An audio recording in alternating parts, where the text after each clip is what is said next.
Now, after the Q3 earnings, a lot of the new investors want to hear the sentiment of the big financial institutions, which, my dear friends, I've shared some of those sentiments from other big financial institutions like Morgan Stanley, Deutsche Bank, and Citi, to see that they are maintaining their price target onto NIO. On Friday or Saturday, I also dropped a video where I was going through a sentiment of one analyst or one institution that came and drop the price target onto NIO but maintain a hold rating onto the stock. That is the only institution that dropped their price target onto NIO, but also it was a slight drop. Nothing major. They dropped the price target from $7 to $6.40, right? Which again, it shows you that even though they are slightly bearish because of what their sentiment saying that NIO should not get profitability in Q4, you and me can agree that they still see NIO improving at the end of the day. But of course, before we dig deep but on this one today, I want to give you of what some of the biggest banks in China and the US are saying. More banks just came in and weighed in onto NIO after the Q3 earnings, and boy, I must say, it's very, very interesting because right now the company or the big institutions that I want to give you is number one, Bank of America, number two, Bank of China. These are some of the world's biggest banks, and them coming to weigh onto NIO, I suppose it's very important.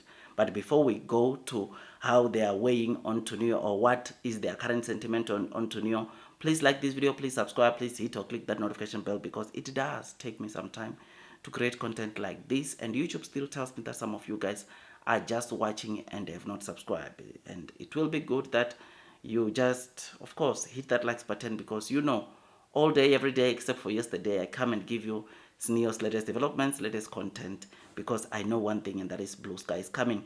And this is also because I'm heavily invested onto the stock or onto a company, because look, I know we shall be rewarded based on my opinions. Now, without wasting any more of your time, Bank of China onto NIO, they maintain their buy rating, and they set a price target of 81.89 HKD.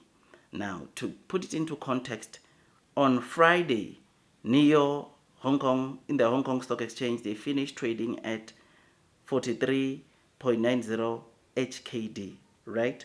And if this Bank of China is seeing 81.90 HKD, you and me can agree that it's almost double from where NIO is currently trading at. So they are expecting NIO to be at least on double digits, which is something that is great, because NIO's share price, it's over $5 per stock, and if we are saying they are seeing almost 100% increase of share price, you simply means that they want to see double digits. A fair valuation onto them is NIO trading at least at $10 per stock, which is absolutely great, and it shows you the kind of positive sentiment that they have onto NIO. Now, Bank of America, previous sentiment, or their previous sentiment before this latest one after the Q3 earnings, was a hold, and they are maintaining that hold onto NIO, but their price target is 52 HKD. And again, on Friday, NIO closed at 43.90 HKD. Seeing 52 HKD, you and me can agree that there is, I think, a 17% of share price rising to that, which Bank of America, though they have a hold rating, they are seeing it going to there. So one thing that overall or generally, except for Barclays that also increased the price target of NIO, I think, to $4 or just over $4, and they had placed it at $3. Except for Barclays, I think most of the analysts that are weighing in onto NIO, whether their sentiment is buy or hold, their share price or their price target of NIO is higher than where NIO is currently trading at, which this just concludes that, look, NIO, it's undervalued. It's way undervalued.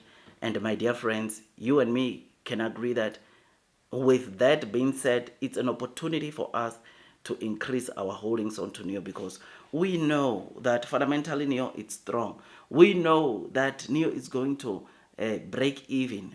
It's going to report some profits, non-GAAP right now in Q4. We know that NEO is going to deliver vehicles of 120 to 125, and what will take NEO to the profitability is not them getting to 150,000 cars, which they had initially planned, but is for NEO to cut down the cost that they incur when they produce, when they sell these cars. This is what NEO needs to maintain. Also the R&Ds. So this is what NEO needs to take care, or to really focus on if they want to hit profitability. Not the figures, not the 150,000 that they had said. Still with the 120 to 125,000, NEO still sees themselves getting to profitability. And I think it's very much possible because, look, the non-gap EPS was around 15 cents coming off NEO, which shows that NEO is very, very, very close from getting to profitability. And my dear friends, I look forward to what is coming. Today is the first, which simply means that NEO has got like what? 31 days for them to make sure that indeed they get to profitability. They must do everything in their power in this last month to cut all unnecessary costs if they want to get to profitability. This is what is important, people.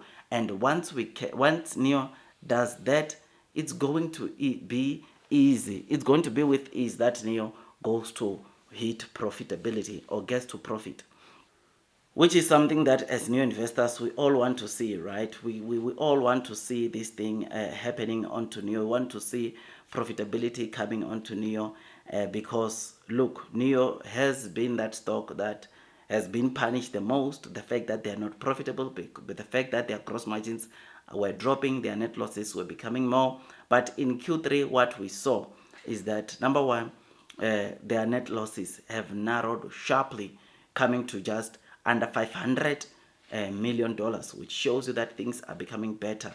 I mean, from net losses of almost $1 billion in Q1 to net losses of below $500 million, you and me can agree that NEO is putting in the work for all to see, and that is a plus. The second thing, the gross margins of NEO, looking in just quarter two gross margins of NEO came at exactly 10%, but quarter three gross margins came at 13.9%, which again, that shows you that NEO is putting in the work for all to see.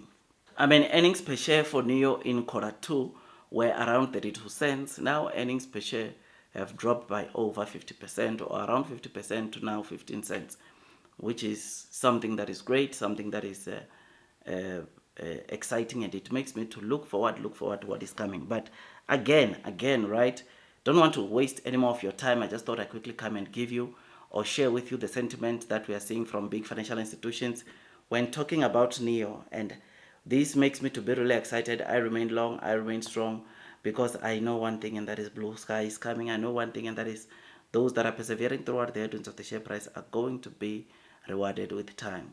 I will see you the next one. It does take me some time to make this content. That is all from me, and God bless you all.